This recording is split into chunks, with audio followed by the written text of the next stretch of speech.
The physical darkness in the shepherd-filled New Bethlehem must have filled the night with a quiet uncertainty that seemed like a metaphor reflecting the spiritual darkness of the age. Sheep wandered under the dim sky while shepherds carried the weight of their difficult circumstances. You know, that's interesting. I didn't catch the dim sky part before. But when I first received this newsletter from Jaime Flores, who is pastor and has missionary work, which he does in Peru, which is All for Him Ministries. I had woke up the morning, I downloaded the information the night before actually, and I woke up the next morning with this dark cloud over the top of me. And I read this first paragraph, and immediately, the sun broke forth, and that dark cloud that I woke up with, it dissipated. And I could actually hear the Lord in a soft, gentle voice say to me, "Here I am." And it felt wonderful. And I carried that joy throughout the day. I was very fortunate to have an interview with Jaime. And I would like for us to take the time now to watch a little bit of it and see if you receive the same joy that I did. So.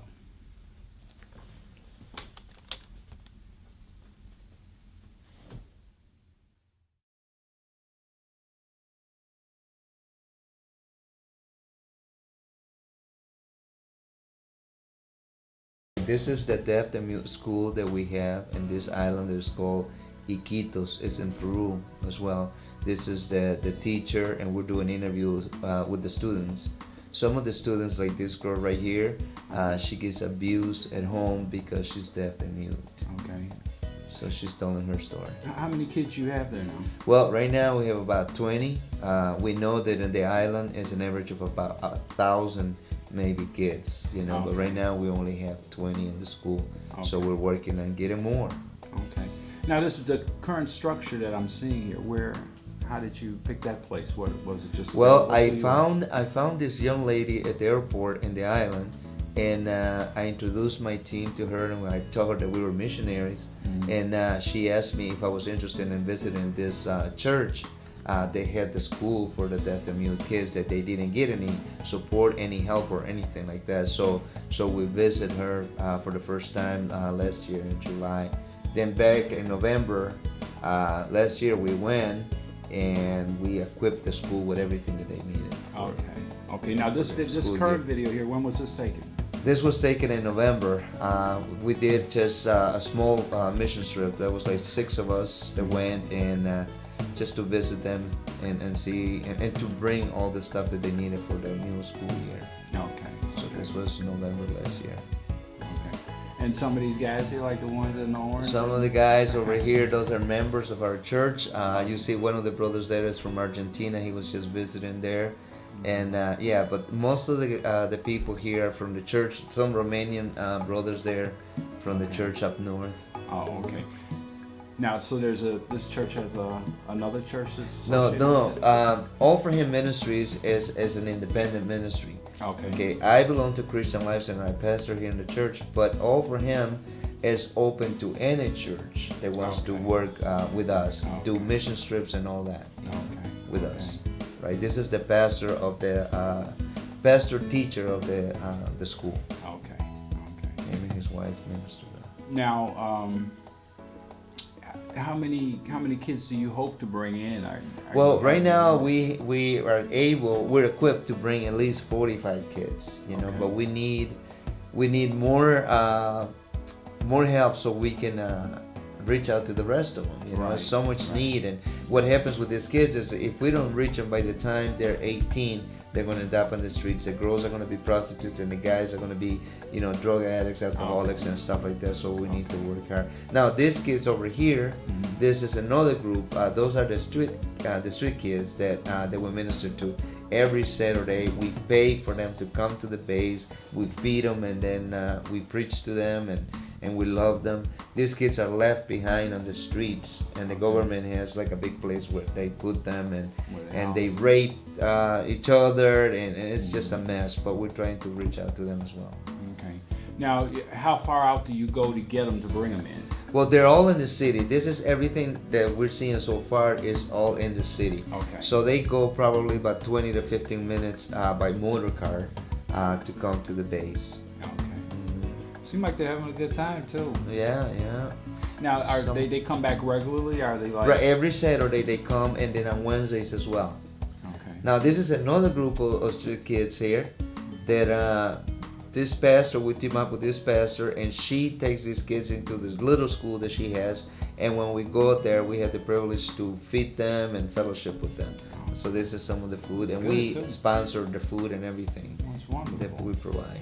Now you were telling me, like, I believe you were saying it takes $30 to cover. Right now, it's about $150 to feed all this 150 kids. Okay. But we just found out that we can do feed a kid 4 months, 2 meals a week for $20. Oh, wow. So one kid, $20 twice a week. They will get all the vitamins and nutrients that they need, and it will cost us only $20, and it will last 4 months. And you're doing a well here, I see. Right, right. This well, we did it back in July, and we're repairing it now. But now we upgraded the pumps. So yeah, we have done about 12 wells so far in the communities. Okay. And now this part here is outside of the city now? This is outside the city. Now here we're in the jungle. We're about maybe 18 hours into the jungle right now. Okay. Okay, that was the boat ride That was the boat ride, right, on the Amazon River. Right. And you told me before that you're working with about 11 or 12 villages? Right, right. It's about 17 different tribes of Urarinas, but we're working right now with 11 communities so far. Okay. And this is the way we do the wells. That's great work, man. Yeah. The primary reason why we do the wells is because most of the kids and the people, they lose part of their vision because of the parasites. And now we just found out that they're dying with diverticulitis, the intestines. The parasites have eaten the intestines. I thought that the people that lived there that were indigenous to the place wouldn't be affected by the parasites, but apparently they are. No, they are, and they're dying young, so that's one of the reasons why we're trying to do this. Okay, let me ask you a question. When was your first trip? In 2005.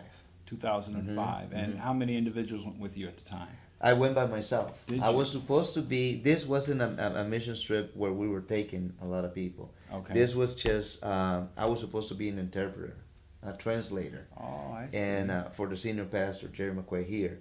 Okay. But what happened is he couldn't go. So I went by myself. Okay. And I got to preach, and that was the first time actually that I went on a mission trip in another country that was in Guatemala. Really? And Okay. I got to preach the first night, and 850 people came to the Lord. Wow. And it was amazing. It's just, I thought, wow, this is great. But I knew that was all God, and and He reminded me of that. Of course, Right, this is okay. not you, this Right, is me. right. And so I thought, boy, my life is changed now. But God has something else for me. So Right, that was right. 2005. Path of life. Yeah. Path of life. Yeah. Okay, how many times have you been to Six Peru? times so far. 6 times, okay. 2005 was just the beginning, and then 2006 we took the first group up there to the jungle. Okay, so you've been making the trip. How many? We go every year, the second week in July. Sometimes I go twice a year. Okay. It all depends. Okay. All right. What, from the perspective of standing back and just looking, and like you just stated, it's, the Lord had told you, it's not you, it's me. Right. From the perspective of standing back and seeing what He has done through you and your brothers, what have you seen the accomplishments as being? It's been a lot. We have accomplished a lot. Okay. But one of the things that I can see is, for example, in 2006, we built the first church ever in the jungle. Okay. And when we went back in 2007, it just impacted me so much that we made a difference in the life of these people just by building the church. But when I went into church or when we went in the church and we had the service, it was so impacting to me to see them singing songs, praying, Right. even did dramas for us. When a year ago there was nothing there, the Word of God was never there. We were the first ones, the pioneers in this little village, about 36 hours into the jungle where the wind don't blow. So that was, Wow. it was.